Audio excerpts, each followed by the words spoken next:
everybody. Welcome to another edition of Floatplan Podcast, brought to you by Tim Boyle and me, Matt Maynard. Today we are at S3 Maritime with our good buddies Kalin and Paul from S3 at Salmon Bay Marine Center. If you guys give us a little background on yourselves and tell us a little bit about S3. Sure. I'm Kalin Tobin. I'm the general manager. I've been in and around boats my entire life, and I've been with S3 proper since 2021. Hi, everybody. My name is Paul Zimmer. I'm a co-owner of S3 Maritime. My partner, Ryan Parker, and I started the company 18 years ago. I've been in the industry for over 30, and the rest is history. And actually, Paul and I met, it was 2006, with Jim Irwin introduced me to Paul Zimmer at that time when I first moved back up here and opened up Irwin Yacht Sales in Seattle. So we go back a ways and cross paths, and in fact, S3 did a rather large project for me, and we were just talking about that a little bit ago, and I couldn't be happier with the work that they did for me and the service I received. In Seattle, they are one of the one-stop shops that you can go to literally have everything done. Even Tim loves to get his work done by S3. Yeah, you guys are in the middle of saving me from multiple projects at this point right now, so it's always good. But the entire staff, I mean, just up and down, everybody from the people answering the phones to the texts that come out to talking to you guys, I mean, everybody's been great and helps understand what's actually going on in the boat, if you need a project, why you need it, why you'd upgrade versus not. It's been a real pleasure working with you guys and being able to have the boat work when we need it to. We appreciate that. Yeah, so thank you. Great. That's what really keeps me coming to work every day is the relationships that I have, that we have with our clientele, with our friends in the industry. A lot of times our clients become friends. In our case, Matt. It's very gratifying, and we try to instill that in our crew as well. So yeah, hopefully it's fun, enjoyable for everybody. It's not cheap, as we all know. It's expensive hobby, habit, lifestyle, but at the end of the day, we think it's worth it, and we hope everybody feels the same. Yeah, and it's fun too to be able to have all the different people in house. You know, I don't know how you guys keep staffed the way you do, but to have Becca come out and look at a water maker and you ever herd cats? Have you tried to herd cats? No. That's how we do it. Yeah. It can be a challenge at times, but one of the things that makes S3 very unique is that we have some of, if not the most talented technicians in the industry. And so with that comes a lot of strong opinions and expertise. So being able to get that focused and get that and keep that on track sometimes is more of the challenge, is making sure that we're meeting intent and working through what the actual issues are, and not always jumping to the bigger upgrade or going through and getting to the next level. And so, Aaron, our lead fabricator, super talented, and he can very quickly get to these levels of projects where you're like, whoa, how did that grow to being so big? And he's like, well, once we started building and getting there, the ideas just started to flow. And it's like, oh, well, yeah, it looks phenomenal and everyone's super pleased with it. But, sometimes we have to be a little bit careful with how that grows and where it gets to. But all the staff that they do, the work that they do is pretty top-notch and phenomenal as far as their expertise goes. But yeah, it can be a little bit difficult at times trying to figure out how all of them piece together and get all the work done, especially on the bigger projects, and making sure that the precedence goes and that we're getting the right sequence of operations and the installs. But it is nice being able to have them work together in those cohorts and be able to solve each other's problems. So it's not like you hit a stopping point and you don't have that extra resource and you have to wait for somebody else to weigh in. You can just go to the next bench over and say, hey, I ran into XYZ and it touches kind of what your expertise is. Can you come help me figure out why this isn't functioning or working? And that definitely speeds up our service process, and then ultimately gives a better technical experience as far as integration goes, because so many of our systems these days with the technology touch each other. Yeah, and you guys actually care. I think that's one of the really neat parts about it. I mean, I remember being up in Montague Harbor, and we were going to get pizza, at the little place you rent the mopeds and go cruise around up there. And we had an electrical issue that we were trying to track down. And, it was a Saturday afternoon, and we called one of the guys on the electrical team that had said, we just did this big project. If you have any issues, call us. And we were having issues getting the boat going. And so, I called, and it took 5 minutes, but remembered everything on the boat, knew where everything was wired, remembered where the switches were, and said, get down in the engine room and flip this, flip that, turn this, do that, and then it'll go. Yeah. And Yeah. 4 minutes later, the boat's running. Yeah. But he knew where everything, it was just incredible. He'd done the work 6 months earlier. Yeah, and it's impressive because every one of these boats is different. Yeah. Every single one. And to remember, just what system is in each boat, or where that breaker is, or where that switch is. And, oh yeah, this is where that was. It's a real test of your memory. Oh yeah. For sure. Yeah. Having continuity during a project is a big deal. A lot of times people, well, I've got a buddy that can do this, or I've got a friend that can do this, or no offense to Boeing engineers, but I'm a Boeing engineer. I know how to do this. And when it comes to the marine side, there's a thing called ABYC, and that is, it's not the law, but it's the set of guidelines that's set up so there's consistency and safety as systems go through a boat. And one thing I love about you guys too is you projects big or small, and we'll try to insert a picture of a project talking about Aaron on my tender. I had a Garmin screen on my tender that was too big for the little cutout for it. Said, hey, can we just make some sort of bezel, make this thing look cool? And I still, to this day, people, where did you have that done? It is a piece of artwork around that. Yeah. And it's, I don't know if you guys have made it. Steel. Yeah, it was cool. And look for our other podcasts with in the fabrication shop. You'll look for that on our YouTube, and you guys will be flabbergasted with what these guys can do. It's really cool. But that project, big or small, they can handle it. And sometimes, if you want to give them a shot and try a project, I think you'll be happy with the results. And usually that leads to more and the relationship. And I will say, I was fortunate. Like I said, Paul and I have been friends for years. When I had the issue I called him on a Sunday afternoon, literally. Paul, I got a problem. And Monday morning, the boat was hauled out. So it's phenomenal service. And I would like to think that I'm special in that regard, but frankly, that's just what they do. I've heard it time and again, helping people when they least expected to be able to be helped. So that's definitely one of the hallmarks of what you guys do. Well, your time on the water is limited. Pacific Northwest, yeah, there's a lot of boating, but there's only so much time, the seasons to do it. Not everybody wants to cruise in the winter. It's beautiful. So you got to value that time on the water and make sure that you guys the boaters are able to enjoy it. Yeah. So is there anything you guys don't do? Oh, sure. I mean, we are full service refit and repair.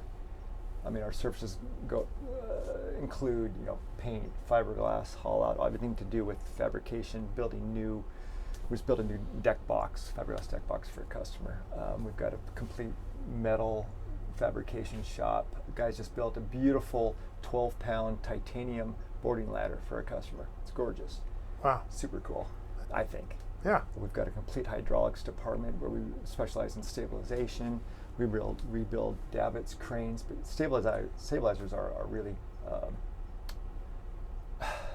a lot of knowledge, a lot of years and years of knowledge in all the major brands. So our hydraulic department is very. Tyler is phenomenal. I'm going to interject there a little bit. Sure. S3 actually subs Tyler out to other yards, just so you guys know Other who's yards, actually yes. doing. But one thing that's unique in the Northwest is what you'll find is the boat yards, they all compete, but believe it or not, they actually work together. They don't. I've yet to be to any of the yards you'll visit on our podcast where they speak poorly about any of the other yards. And the brokers are a lot of times the same way up here in the Northwest. It's a little different culture up here, so it's neat. You guys have worked with Max over at Pacific Coast Yachting Services. You guys have worked with Doug over at Pacific Fiberglass. You guys have worked with Jeremiah and Scott over at CSR. I mean, they all compete, and they're all looking, they compete against each other, but when it comes to actually helping each other, you'd be surprised at the level of cooperation between companies. And that's one of the many things that we love about you guys. So, well, back to your question, what don't you guys do? And there's a lot, there's a lot that we do, but there's things that, we don't do or can't do at that time. And that ties in with your statement of working together with other companies, with that expertise, with that availability to get the job done for the customer. And sometimes it's just because you can do it doesn't mean that you necessarily should be the one doing it. So like some of the glass work, some of the seal work, we have partners in the industry that can do that work potentially better than we can or at a higher quality. And so we do utilize and leverage our partners and to make sure that at the end of the day it's the customer's user experience, right? Because that's one of the things with boats and boats and airplanes is that you can get yourself in a lot of trouble with not a lot of support at the average user is out there doing it. And so that's something that I try to impart to the crew, and I think one of the reasons why our crew has a little bit more buy-in and a little bit more care and concern is because they understand that whether you're a new boater or an experienced boater, and speaking to your guys' podcast of planning out your trips, is you can get yourself into scenarios where there isn't a lot of support, and the vessel assist or Coast Guard might be a decent period away.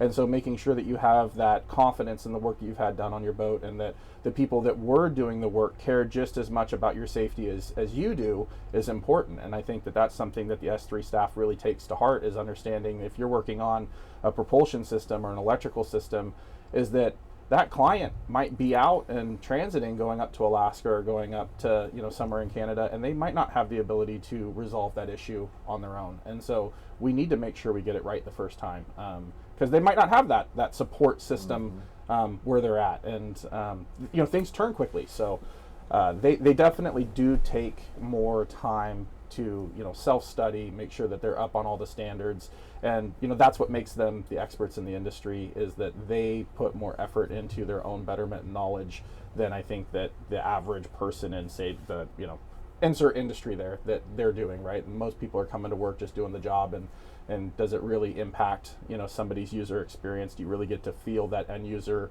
enjoying or not enjoying what it was that you did? And in the boating industry, you very much can impact somebody's day depending on the quality of the work that you did. The other thing you guys don't do is you don't cut corners. So I've seen some places where you get a red wire here connected by two crimps, not even heat shrinked, with a black wire in the middle. Versus if you guys were to get it, you run a whole wire, because that is not just the right thing to do, but the safe thing to do. I mean, I know that sounds kind of corny and simple, but that's the difference, because you're not going to put your name behind something behind shoddy work. It's not. And actually, a great example is we just installed a couple additional screens upstairs this last week, and we've been busy enough that I took the opportunity to do it myself and work with our lead electronics and electrical. And as we were discussing what was currently there and what we needed to upgrade, we had a conversation about the wire size that was feeding the electronics that were up there, and then what we were adding and what the draw was going to be. And he looked at me and he says, "You're not going to like what I have to say, but we need to change that wire, and you need to pull in a 10-gauge wire to support this." And he said, "Have fun." And there goes the undoing the millions of zip ties for the the wire bundle, and pulling in that new wire. And was it the easy thing to do? No. Would it have been much easier to just make work what was there? Yeah, but it's doing like you said, doing the right thing and making sure that the right wire is where it is, the right gauge is where it is. We've checked the calculations, we understand the draw, and that we're not cutting the corner, because it's just something that simple that could ruin a day. And even when we're doing it ourselves, and even when it's me doing it, there's no exceptions there, right? So, and I like that our staff holds themselves, and we hold each other accountable at all levels, and so that definitely makes it. It builds that continuity and the consistency, because then you don't have to necessarily worry as the junior technician that's being trained following the same thing as the gentleman that's been doing it for 15 or 20 years. Well, everyone's being held to the same standards. Yeah. Factory fit, finish, or better.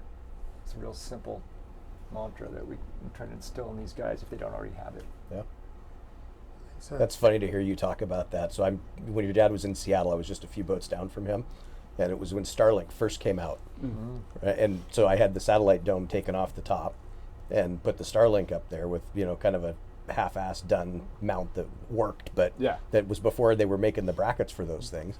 And I had a buddy come over and just looking at it, and has a sailboat, and says, "Hey, I think I want that done too." And well, we had to kind of custom make a bracket and do this other stuff. And I was actually talking to your dad. I said, "Can you guys do that?" He says, "Yeah, but we're not going to half-ass it. And if we're going to do it, we're doing it right." And that was my first intro. Nice to meet you. That was my first intro to S3, because it was always Luna the dog, that you talked to. But that was the first work interaction with S3, was your dad. Just, we're not half-assing it, and if we're doing it, we're doing it right. It was a pretty cool thing to hear from somebody, where he was very honest that we'll get it done for you if you want it done, but we're doing it. And so I had to tell the buddy, I was like, hey, you know, Yeah. you can call them, but it's not just a bracket in an hour. Yeah. Well, and that sometimes is managing the expectations of what is it that's being asked and what can we do, and then what is the budget, making sure that there's good alignment and synergy there, because we don't want to half-ass it, and we don't want to, you know, it's even when we're talking to a partner brands and we're adding a new product, or you know, somebody saying, hey, will you represent us? It's okay, well, what is the quality of the product that you have, and then how do you do your quality standards and your inspections, and how's your customer service? Because if we're going to represent it to our clientele and we're going to install it, one, I want to make sure our technicians are going to be successful in doing it, but if there are issues, we want to make sure that our reputation remains intact, and that our customers have a good experience with your product. And not every product's a good fit, and that's sometimes a hard conversation to have with someone. It's like, well, we don't necessarily put everything on a boat or put everything in our shop. We do a lot of things, but you know, I think sometimes when people say, oh, S3, you do a lot, and it's like, we do, but we don't do everything that we get asked to do. And we definitely try to weed through and say, hey, is this the right fit for us? Do we have the right expertise to do it? Is it a product that we feel good to represent and that we can stand behind? Because we don't want to send people out to go have their 2-week summer vacation they've been planning all year, and XYZ thing that we installed that we haven't tested, or that we don't have a big background on, that somebody came by and said, hey, you'll make good money on this, or this is the latest and greatest, that it fails for them. And then the next thing you know, they're sitting there and like, okay, well, it took down 3 more systems, because everything, again, ties together. And that was one of the fun things about the demo boat, was going through and doing a refit on your own, where you're picking and choosing the products that you're going to put on, and how do you feature and highlight all these different systems that integrate, and what do you find to be the most important or the most meaningful and impactful things that can really change somebody's boater experience. Is weeding through and saying, okay, well, you could put a lot of systems, and on a 36-foot boat, we have a lot on here. But the things that really change the user feel of the boat versus the things that are not necessarily going to really affect or make it better, that list was kind of fun to play with, right? Where, you know, we didn't necessarily go into it saying when we bought the boat, okay, here's everything on the refit list that we're going to do. We knew some of the stuff that had to be changed, and some of the stuff that, of course, insurance was like, hey, you need to address some of these things if you're going to be, you know, entertaining clients and guests on board. But after that, it was, you know, what really can take a 2003 boat and make it feel like it can compete with a 2025. So why don't you tell us what we're on? Actually, we forgot to mention that at the beginning. We are on S3's demo boat. This is the one they install equipment on. They got to step into the shoes of a client, which I think was probably a little eye-opening. Holy crap. No, I'm just kidding. But, why don't you give us a little info, like what was the thought behind it, what we're on, why'd you guys do it? Run us through the whole thing. Sure. Yeah. This is something that we've thrown around for years, you know, the thought of a demo boat, a project boat. Hey, gosh, we can keep the crew busy if we're slow. And then we could demonstrate, you know, our talents, our products firsthand. This came, Kalin and I were shopping for boats, and this boat came on the market about a year ago. And we've decided it was you know, it has good bones. It's a good boat to start with, right? What are we on? Oh, I'm sorry, it's a 2003 36 Riviera. Yeah, Riviera Sportfish. Sportfish. Yeah. So, to Kalen's point earlier, you know, it's unlimited what you can do to these boats. Where do you stop? So we thought we'd start with what we thought was important, which is the electrical system, the propulsion, the navigation. We actually threw in a FLIR camera, things like that, working with our partners at Kalin and Raymarine, FLIR, Garmin, and those guys. So the sky's the limit. We can continue to build on this boat, and I'm sure we will. But I think we're starting with a good basic system upgrade, if you will. And the premise behind it is, you know, you can take a good boat, if the boat's solid, good, well built, good construction, and you can throw some money at it and be into the project far less than you would, no offense, Matt, that sells new boats. It's okay. I know you sell both, yeah. new and used, but you can have a really nice boat designed for you, built for you, for a fraction of the cost of a new boat. I mean, It's not apples to apples, but you can. It is a really a fabulous way of getting in, staying boating with the boat that you like, that you trust, without spending any more than you want to. And it's all scalable. And I think that was something that we lose sight of sometimes, is that, you know, you find the right boat. Like, we like the Riviera, we like the Sportfish. I looked at Paul and I said, if you don't buy the boat, I'm going to buy the boat, because this is it was a good, solid boat. And then what you can do when you look at a boat and you find the bones, or you find the model and you're shopping, or you own something and you're like, it's just not quite what I want, is that you can scale things. And as long as you have an idea of what your end goal is, and what your investment is into the boat, and what you're willing to spend versus what the boat's value is, then you can scale your projects accordingly, right? And that's something that we try to work with our customers on, and say, okay, what's the boat that you own, and how much is your budget, and what are you trying to accomplish, making sure that we're not going to, unless you have a sentimental value and you're super in love with your vessel, we're not going to make you go so far underwater that you won't be able to then upgrade to your next boat, right? So, you know, keeping that scalability. But when we looked at this boat, we said, okay, well, there's almost unlimited options for what we can do, but doesn't mean you have to right away. We can do this in a, you know, phase 1, phase 2, phase 3, but making sure that we prep ourselves to be able to facilitate that and not rework ourselves was important. And that's kind of where, you know, coming in and having that one-stop shop, I think, really helps, is that when I sit down with the team and say, okay, at the end of the day, here's everything that I would like to have on this boat. And then we talk to our partners and we say, here's all the features that we want to be able to showcase, right? And then we say, okay, well, we need to make sure that we do A, B, and C first, because if we don't, then when we're ready to put, say, a Seakeeper gyro in, we're going to have to go rework a bunch of stuff because we didn't plan for that on the first part.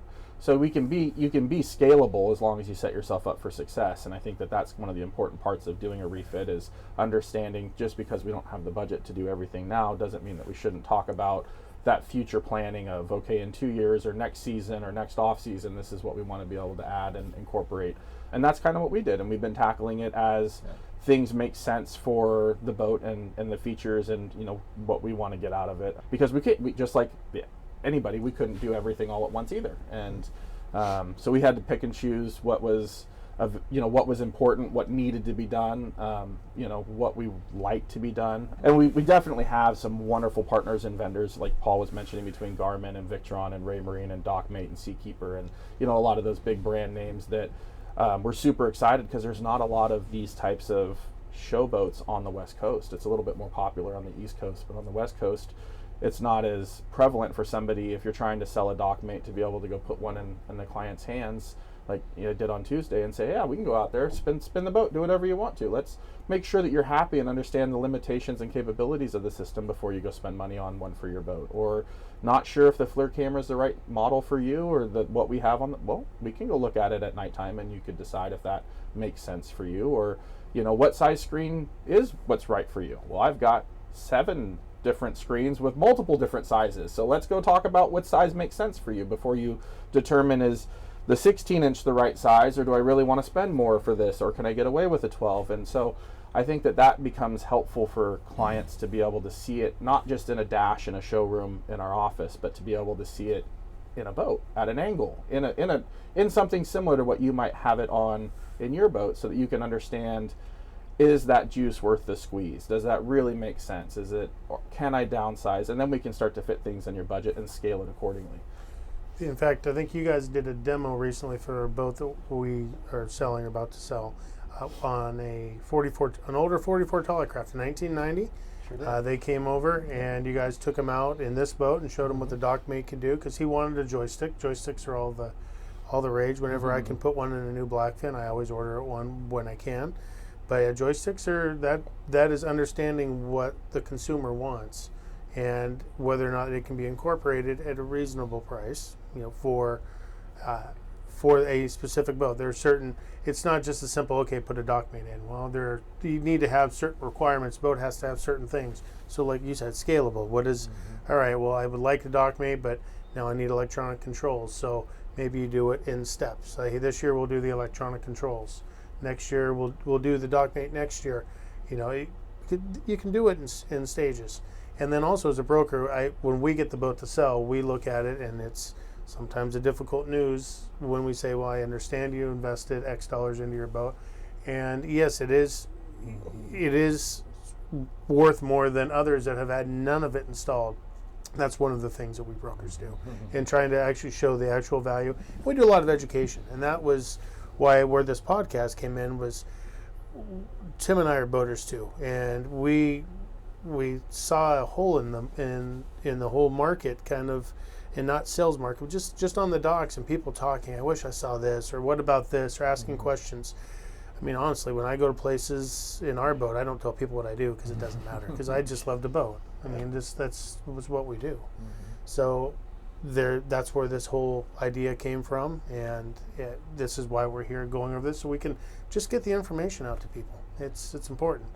And one of the things we're going to do today, guys, we're going to go through all the equipment on this boat. It's kick-ass, honestly, it is. And we're going to have a little fun. We'll show them docking the boat with the Dockmate. We'll go through all the various electronics. We'll and have them just kind of go through everything today.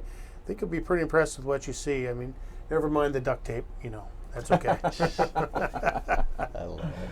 And I do want to speak to the consultative process of S3 just real quick too, because we're shopping and trying to go bigger, and we've had this conversation multiple times, but it was at the boat show this last year where Ryan actually left the S3 booth with us, because there was something that we were really excited about looking at, and said, yeah, let's go walk it and figure out what it needs. And we'd been on it before, and the broker was very, very nice. We walked on it with Ryan, and it was a completely different thing, So we go tour through the entire boat, and he was really great because he was asking all the questions about the things that I cared about, the electronics and the engine, and can I put the whaler on the back deck and all those other things. But he took the time to talk to Jenny and say, do you like the way the cabinetry's laid out? Do you like the way that the galley's set up? Is there anything in here that you want to change? And went through the entire boat, and within 15 minutes probably was all it took. He said, this is what we'd be looking at. This is how much we'd be talking about cost-wise. This is how long we'd need the boat. This is, right? But we had more information there to be able to make a real informed decision than I think we ever could have done just on our own walking through it. Yeah. So it was really, really cool. And he took the time to talk to both of us, and during a busy boat show. So it's just that kind of feel with you guys, and having this thing to be able to show some of the stuff when somebody's actually ready for a project like that, knowing that you will take the time and you will do it. It's a pretty cool thing. Yeah, absolutely.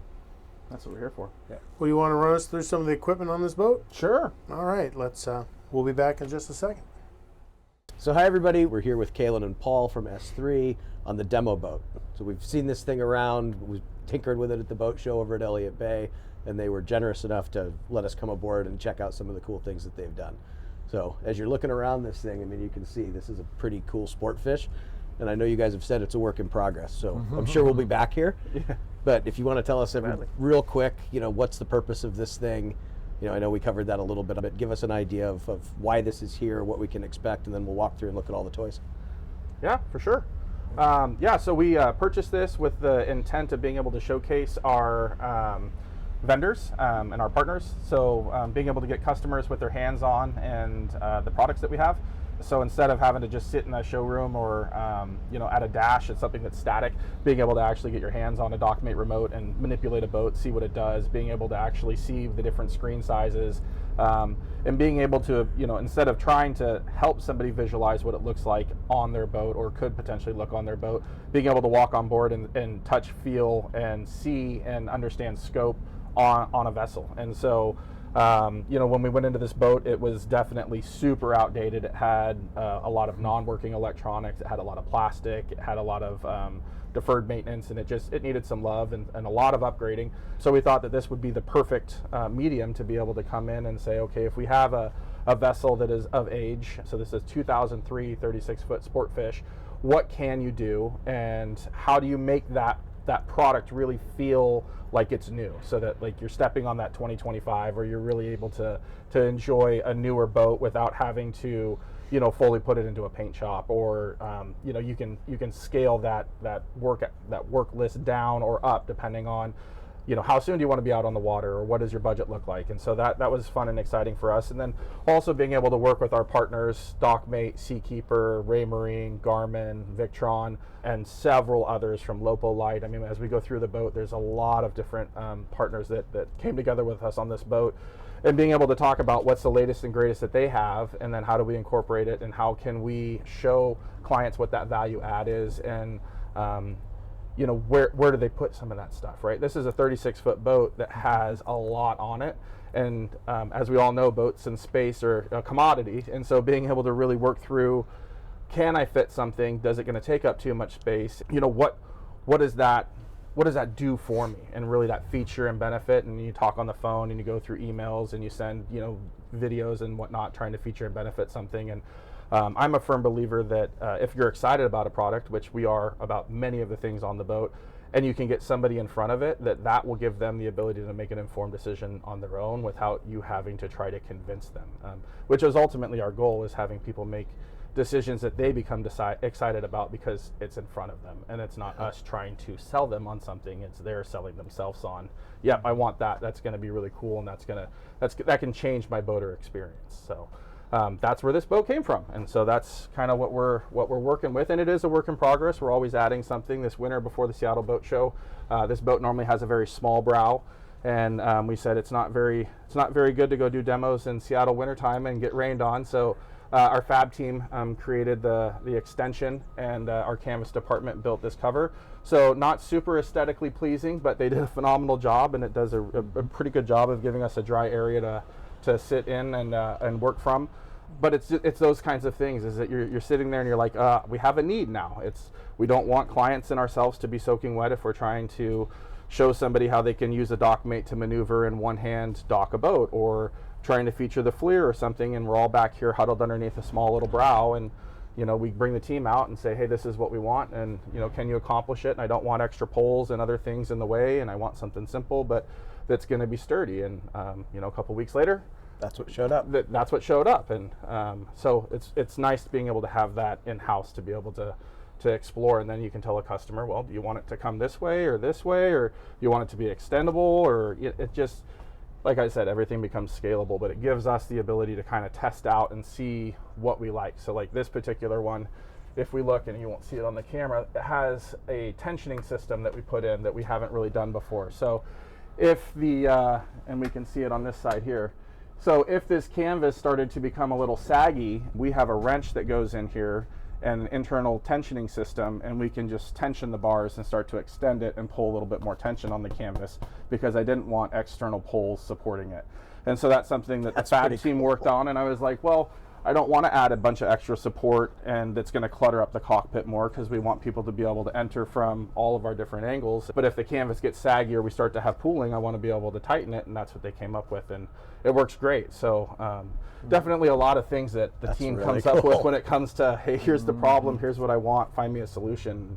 I tell them all the time, we're a solution-based company, and they do a really good job at coming up with those solutions. And so do our partners. So like the decking that we did, the fiberglass was very much, the non-skid was pretty worn out, and so we brought out the C-Deck product, and they came out and templated everything, and they gave us some options and some suggestions, and kind of walked through what they thought would be the best aesthetic addition for the boat, and they were able to bring that product in. And the feel, when we look at the before and after pictures of what the cockpit looked like before having the C-Deck versus what it looks like after, night and day. Yeah. And then when you're here and you're you know, barefoot, or you're enjoying the boat, or you're just sitting there in chairs or whatnot, it's amazing. It's like one of those upgrades where you're like, do I really need it? Is it that big of a deal? No, it's great. And then people talk about the cleanability, and we have had people on and off the boat, and it's footprints, and it's shoe soles, and it's green, and just some what are we using, Dawn dish soap, or just some? You can use Dawn. I actually picked up at West Marine some EVA cleaner, especially for these decks. Okay. Spray it on, scrub it off, works great. Looks like new again. Cool. It's amazing.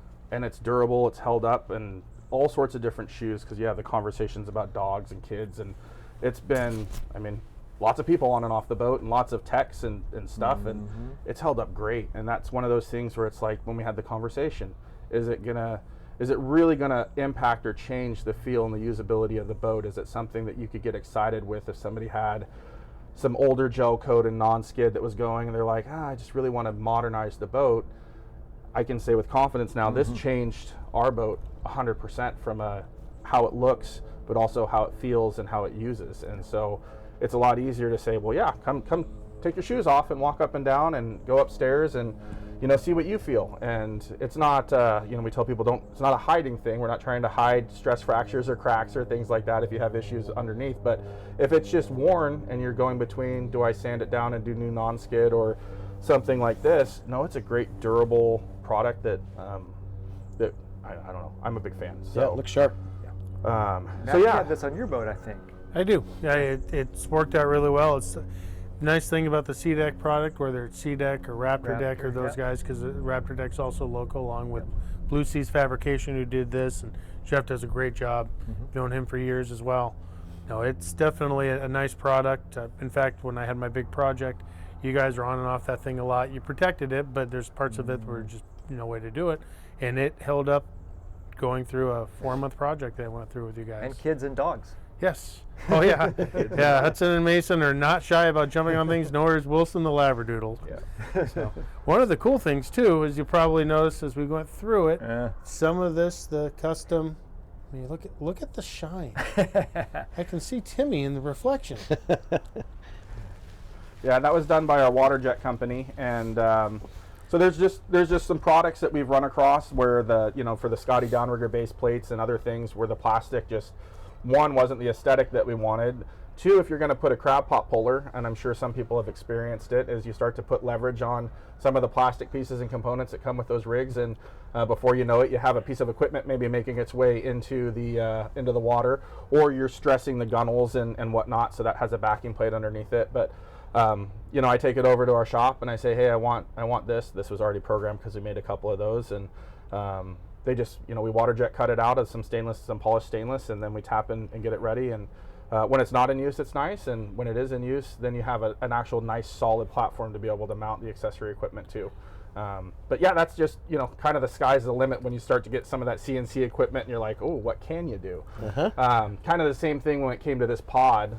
If we look back here, is that this used to be an old external screen that was a Furuno screen, and it was mounted with just a very rudimentary block of wood and then just a trunnion mount that sat back there. So when we pulled that down, we said, okay, well, we want to have a screen back there again. And what we did for our partnership is that we have Raymarine in the cockpit and Raymarine in the flybridge, and then we have Garmin on the inside to kind of showcase those different brands.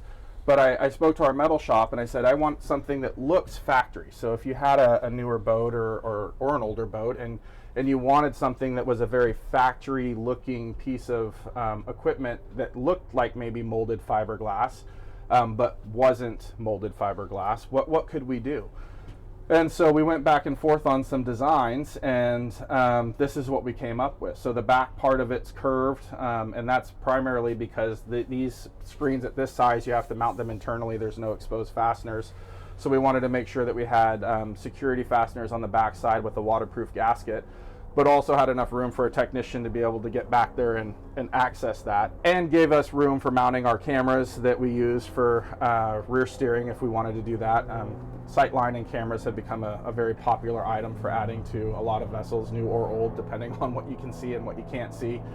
And then we had it powder coated, so it was all metal fabricated, rolled, welded, and then powder coated white. And I think that as far as a pod goes, you could pick this up and scale it depending on the size of screen you wanted and put it on the back of almost any boat that had room for it on the brow, and that gives you the ability to have your charts, your sonar, for this instance, our cameras loaded, and it's not a huge impact, right? You don't have to have something pre-existing, or you don't have to make it more than it needs to be to have something that looks pretty custom. So we've had lots of people that when the boat was up in Anacortes that walked by that said, oh, how did you get that on your boat? Is that from the factory? Or we said, no, we made it. We could put it on your boat. It would go right there, actually. And they're like, Of course we can. Right. Of course we can. So tell us also on the screen, we see, what are some of the features on this Raymarine screen? Like, I'm going to zoom in here a little bit on what is this thing in the lower corner?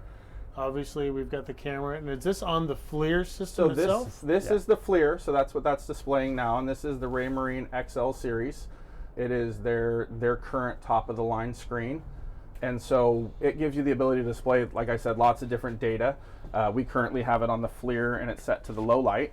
So the FLIR on these screens gives you touch screen ability, so you don't need a joystick to control how that operates and how it maneuvers. You can use the pinch function to do your zoom in. It has multiple different settings as far as tracking goes. So if you have radar on, you can lock on to objects on your radar to track. You can do man overboard tracking. You can do automatic object detection, where it will sense and pick up objects in the water, and then the camera will sit there and follow those objects for you. Lots of different features when it comes to maneuvering through and utilizing the camera. As far as usability goes, the Raymarine screens, as the Garmin screens are all pretty easy to switch between your settings and what you want to do. So we can go and change from our feed to thermal. And that then gives us our thermal feed. That's pretty neat. Similar functions. So especially at night. really great for tracking deadheads. If enough of the deadhead is out of the water, the sun of course will heat it up and it'll have a better heat signature, so we'll be able to see that. Low light at night for harbor entrances, etc. Doesn't have to be dark in order to really utilize the thermal features for the camera. Have you found Raymarine to be improving versus some of the older stuff that they used to have? Be a little more user friendly? You know, so that's a conversation that me personally, when I'm talking to clients, it's Android versus Apple in a lot of different aspects. So Garmin has some things that they do that I find make their systems easier to use, maybe a little bit more intuitive. Raymarine has some things that they do that make their system a little bit more robust for fishing, some of their charts, some of their deucer data, things like that. So it really depends on what your desire is for the system and what's really important to you. Is that then going to make you lean towards one brand or the other? I think as far as reliability goes, consistency in the product's behavior and things of that nature, that you're safe to pick between the brands at this point. They both, one year one will come up with something that's new and it's a little bit better, and then by the next year the other brands or equal or has come up with something, and so they're both challenging each other and kind of keeping that market growing and stepping up every year. They're trying to release something that's that next latest and greatest thing, whether it's processing power, whether it's 4K HD screens. There's always something that's on the market that they're looking to try to integrate and pull that sets them aside. But as far as functionality, it's a lot of people, it's a preference. And I like Raymarine. I've always had Raymarine. I want Raymarine, or vice versa for Garmin. Okay. And so how do you keep up with the technology? Because this is going to change every couple years. And with the amount of screens you've got on this boat, right? It's very hard. So is Raymarine and Garmin going to send you a new unit to plug in for people to play with the new just what happens? How are you going to keep this thing updated so people can touch the latest and greatest? We'll work with them. Again, it's been we started this project 9 months ago. Yeah. And as you said, every year there's something new, Uh-huh. and eventually this stuff will be outdated, obviously. Yeah. It'll be a while. But again, it's our partnership with these companies. We'll work out something with them to continue to update, to keep you want to show the latest, the newest equipment. So that's everything. I mean, every time we walk through a boat with you, or anybody talks about walking through a boat, this needs electronics. Yeah. Right. Well, and the owner of the boat, no, they work fine. And these electronics will last for years. Yeah. They will last for years.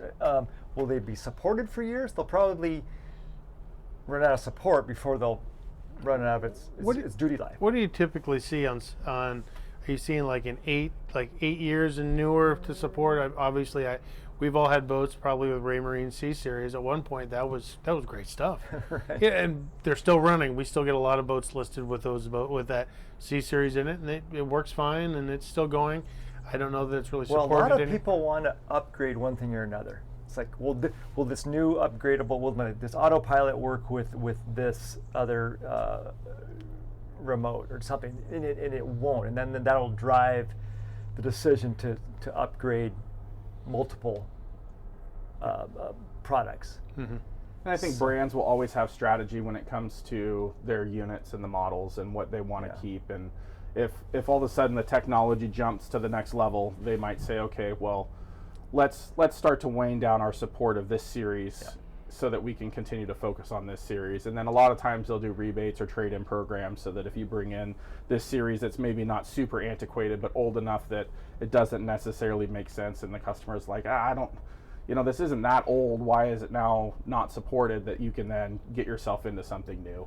And that's kind of with the demo boat, is that as things go, there'll be deals, is that, hey, come, just like purchasing a demo boat that say a company had, is that we'll say, hey, we're going to get ready to change out XYZ screens, and if you're looking to make an upgrade and want something that's been professionally cared for, come and see us and get a good deal on something, because we're getting ready to jump to the next latest and greatest. When FLIR purchased Raymarine, did you see an improvement in just in general integration of more systems? Was that generally a positive thing? I think that FLIR on its own has been pretty steady and pretty consistent across the board as far as an organization goes. And Raymarine, with their jump into the commercial market to get more SOLAS and IMO certifications to be able to do more on the big boats as far as radar and other systems goes, I think that their focus on manufacturing and just getting all of their products out to market with minimal issues and out of box failure points has been, I think that's been noticeable. I think that they're putting a lot of emphasis into making sure that they are considered top of the line and just on par with anybody else, right? Furuno, enter anybody's name. And Garmin's always been cutting edge, and I think that they'll continue to be cutting edge in their development and what they spend their money on as far as new products and how they integrate in the systems that they want to be able to integrate. But I think that they're all investing very equally in being able to try to take market share from each other. I think that that's a very big part of their strategy, is what do we focus on and what's our niche, and how do we really capitalize on that, with Raymarine really focusing on a lot of that fishing market and what can they do to capture that attention from either the recreational or the commercial side of things, from the tournament guys all the way down to the aluminum sports fish guys. And they do a good job. They have a really good product, and their juicers are pretty cool, and they display some pretty amazing things. We've got two very large transducers on this boat, so one from Garmin and one from Raymarine, and they're both very impressive. It's interesting when we used to see some of the early Garmin stuff on a boat. We said, well, he bought Garmin because he couldn't afford to buy the Raymarine stuff, right. And that has definitely changed. You used to see it because they were focused on the aviation side at one point before they really dove into the marine side, and they always had some marine stuff, but it was just kind of ho hum. Last few years that's changed, and Raymarine has definitely stepped up their game as well. So it's nice to see. Let's since we're on the Raymarine side, hey, Tim, you want to take us up top? Yep, let's do it. Right.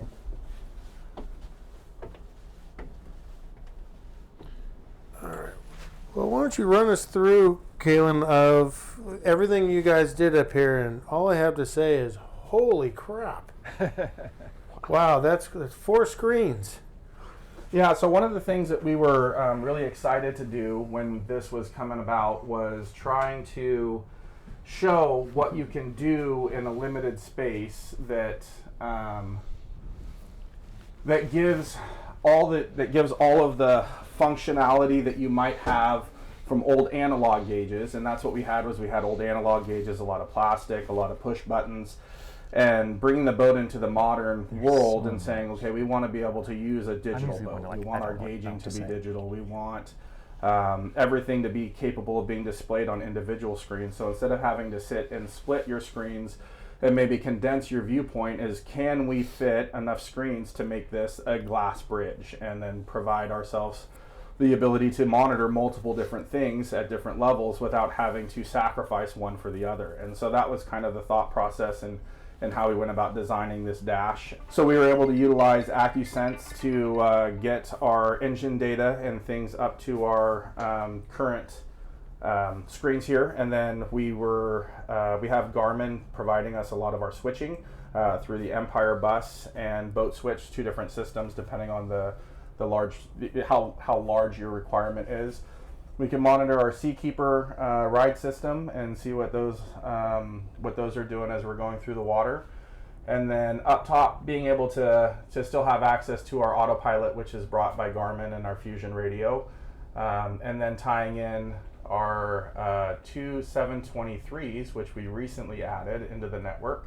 So those are still being part of our integration piece, and then our switching. So our digital switching is brought on that small TD50 screen, which allows us to control our lights and other things that were previously controlled by toggle switches. So that then gives us all of our functionality. And then one of the things that we added that was probably one of those unnecessary but that everybody loves is that forward screen.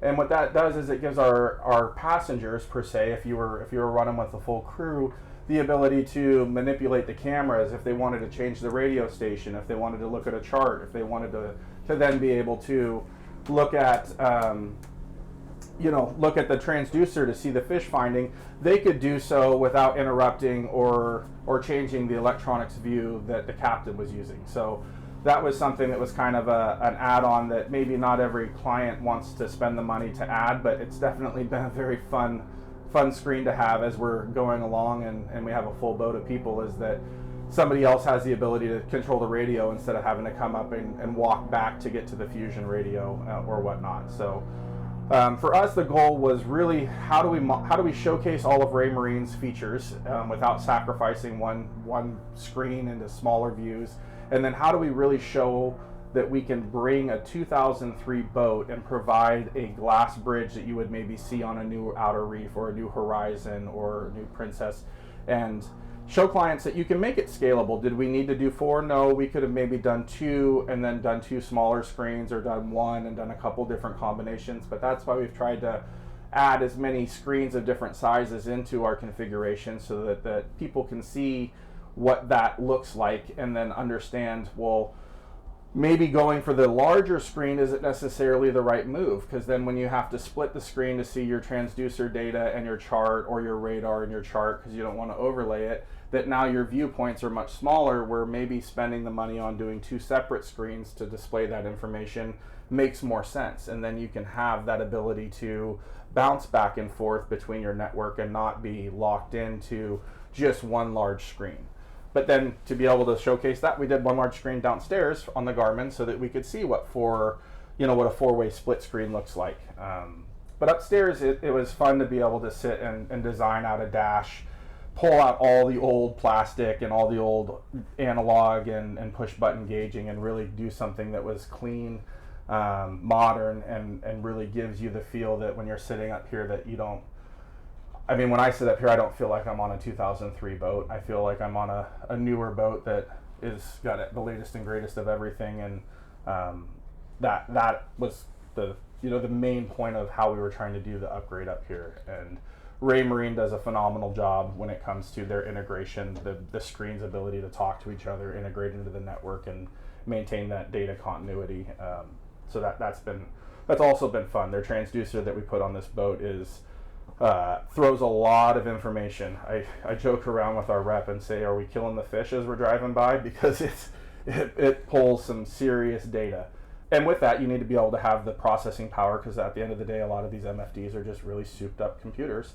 And so, does your screen have the ability to, or the chipset have the ability to process all that information and then display it accurately? Now, your start and stop gauges up here, or buttons up here, did you guys fabricate that plate and do all that as well? Yes, we did.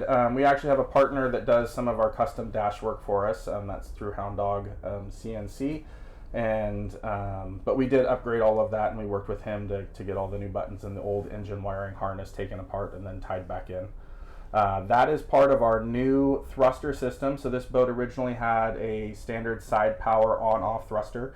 When we decided to do the Dockmate upgrades, we wanted to make sure that we were able to utilize the full aspect of the DPS system, as well as being able to take advantage of the new Sleipner E-Vision series thrusters, which we can take a look at downstairs. Those are now compatible with your lithium battery banks.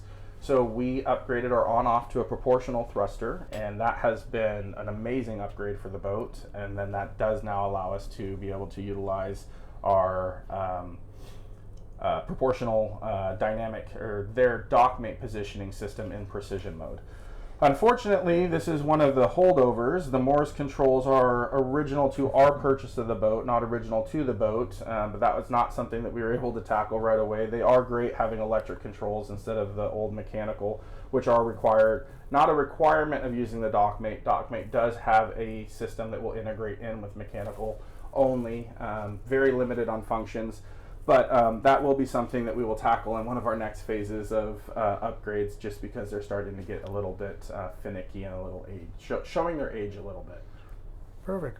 Well, let's go downstairs and check out the salon in the lower station and what you guys did down there. Awesome. Hey, Timmy. It's a nice way down. Easy to get up and down this boat.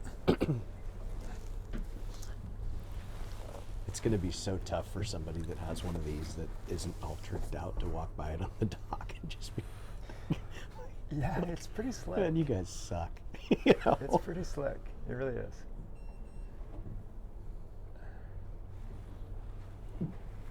All right, Kalin, run us through the interior and what you guys did in here with all this equipment. Yeah. Wow. So the boat originally started off as a 30 amp boat, and we decided that we wanted to do a 50 amp service, and that was part of our Victron upgrade. So the boat has had a full electrical refit done on her.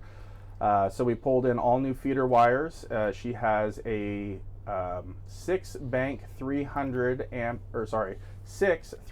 NG lithium batteries installed, running off of 2 Victron 5000 Quattro inverter chargers. And all of that's tied into underneath our utility closet here, center line on the vessel. And so as we were doing that upgrade, we talked about the eVision series proportional thruster and wanting to upgrade that, which we'll take a peek at. But that was kind of that discussion of, okay, so if we want to do Dockmate and we want to take full advantage of their precision mode, we need to look at the thruster. Well, if we do the thruster, what size battery bank do we want to be able to have? If we're going to be doing demos and we're going to be sitting out in the locks or sitting on precision mode, how big of a battery bank do we want to be able to have so that we can maximize our time on the water? And so all of that kind of came into play when it comes to planning and phasing out our group of installs. So the boat is very heavily built out on the electronics, which all draw a significant amount of power as well. So for us, we have a package, an electrical package in this boat that's probably geared more towards maybe a 65-foot vessel instead of a 36-foot vessel. But that does allow us to be able to sit in DPS mode, let the thrusters run all of our electronics, and really, take full advantage of the system running as much of it as we want it to be able to run, and have plenty of battery power to be able to keep things going. And so we can see the Victron monitoring being displayed on the Touch 70 screen there. And the whole boat became inverted, so we tied in the boat, took it from a 12-volt boat to a 24-volt boat, just to try to be able to take advantage of some of that lower amp draw, and then pulled in all new sub panels to several different locations on the vessel. As we were doing that and tying in, the old dash, when we show some of the old pictures, was the up top was really, really antiquated. Did not look very, very appealing. And so we went with our metal team again and had them custom fabricate us a aluminum powder coated formed dash. And this features Garmin's new 1543 XSV screens. Those are designed for filling in some of those spaces that you can't quite fit a traditional screen. They're great. So we have our engine data displayed on one, and then we have the Garmin boat switch, which is being transitioned to Empire bus here on the other. And this is what allowed us to take out a lot of our old button pushing switches in favor of utilizing a digital switching system. So we pulled a lot of that wiring back and put that into the Garmin the boat switch now. We want to put more of our boat onto the digital switching, so we'll be upgrading it to the Empire bus, which allows us to have multiple hubs and control. Dockmate's tied in here with their DPS system, which we can chat a little bit more about Dockmate, and then the Seakeeper keypad on the Seakeeper side when we dive in there. Now, what does the Seakeeper Ride system actually do? So the Seakeeper Ride system is a intuitive auto trim tab system. So it's part of active stabilization. It would replace, say, like a Bennett auto trim tab or something similar. Other brands similar to like the Humphrey Lightning system or Zip Wake or whatnot, they all have the same goal, is that they're utilizing a compass and algorithm to be able to understand what the boat's doing, and then utilize the up and down motion and water dynamics off of the hull to be able to account for the roll and the pitch of the vessel as it moves through the water. So the goal is to be going around 18 miles per hour. So we typically see the best results for us around 16 and a half, 17 knots on this boat. And then once you get up to speed, is that the system's moving through the water, and Seakeeper, their algorithm, their equipment, and how they do their system, it has a faster processing speed. And so what that allows them to do is it behaves more intuitive. So instead of being reactionary, where you're experiencing whatever the elements are giving or affecting on the boat, and then the boat's kind of delayed in its reaction, Seakeeper Ride is keeping up with and working in real time, which then gives you the feel that you have, say, a gyro stabilizer on the boat that's working for you. So for being something that isn't a gyro stabilizer, because it has a very different price point on boats that are faster moving, because they're not designed for boats that are slower moving, it really does give you a completely different feel on the water on rough days. On calm days, if you had your boat loaded and, say, a bunch of cooler or a bunch of gear or a bunch of equipment on one side, it will of course account for any list in the boat, any personnel shiftment. You can walk back and forth through the boat and it will keep up with that. And on the screen where we saw upstairs on the Raymarine, it's not actively running, but you'll watch those units deploy and sit there and work back and forth.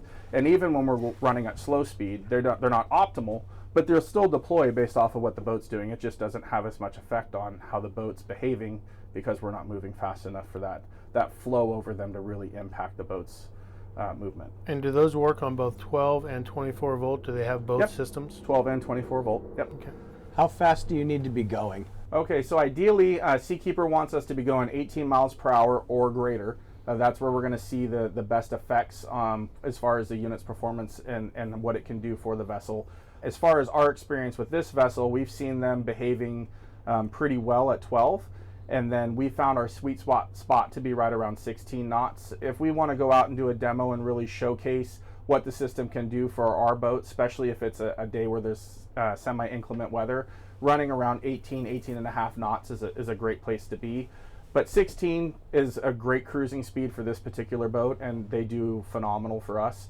And what's great is that it still gives you the ability, even when it's an auto, to play around with your ride height and your positioning.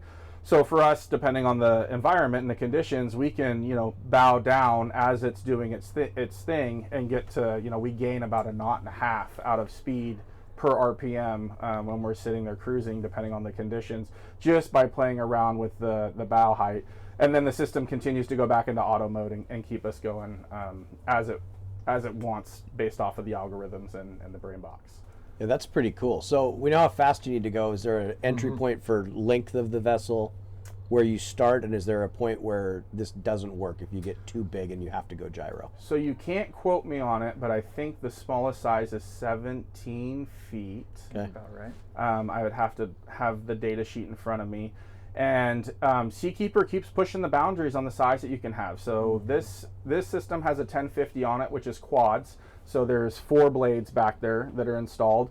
And so as the boats get bigger, they just keep adding the blades. And so what they do when you get to the bigger boats is they ask you for some dimensions on the transom, and they determine how many systems they can put, and then they start to do the engineering and decide, is that something that we believe, based off of the vessel's speed, the vessel's displacement, that we'd be successful on being able to influence. And it seems like every couple months they're adding a size vessel based off of the system that they're able to produce. So I don't know if there's going to be a limit to the size vessel that they're going to be willing to tackle, because when we started the conversation, this was one of the larger boats that they had done at the time. And since then, they just keep going and bigger boats. And they're really designed, or originally designed, for the faster, right? The go fast boats, center consoles, the vessels that are cruising around the 25 plus. And so as we started to get into these, semi-planing vessels, how much of an effect was it really going to have? Was it going to be noticeable? Was it going to be worth the cost? And that was a big question mark for us when we put the system on, and they said you will see a difference. It will be noticeable. It will change the user feel of the boat. And the first time that we ran it with the system on, outside of doing some sea trials on Lake Washington, running up to Anacortes, it was noticeable. It was amazing. I was going through every ferry wake, every tanker wake that I could find, and Ryan and I were up top, and I was like, well, let's see what happens if we go out at this angle or that angle. And it was impressive at how well it kept this boat pretty stable. And then we started playing around with the adjustments in the bow height, and being able to find that sweet spot and then have the boat gain a knot and a half and then still ride really smooth was great. And then on inclement days where it's not so the ride's not so great, dialing it back and saying, okay, we need to pull back a little bit on the throttles and bring the bow up a little bit, and then the system still goes back and takes over and still gives you the optimal ride that you've set it at. So it's from a system that you can put on a wide variety of vessels at a pretty affordable price point when you're comparing it to, say, a gyro. It's a really night and day user experience. And I've owned vessels of all sorts of different sizes, and I tell people, like, I can honestly say if I bought a new North River or a new Duckworth all the way up to a vessel like this, that would be one of the first things that I'd put on the boat would be a Seakeeper Ride, just because it really does change how you feel, how the boat behaves.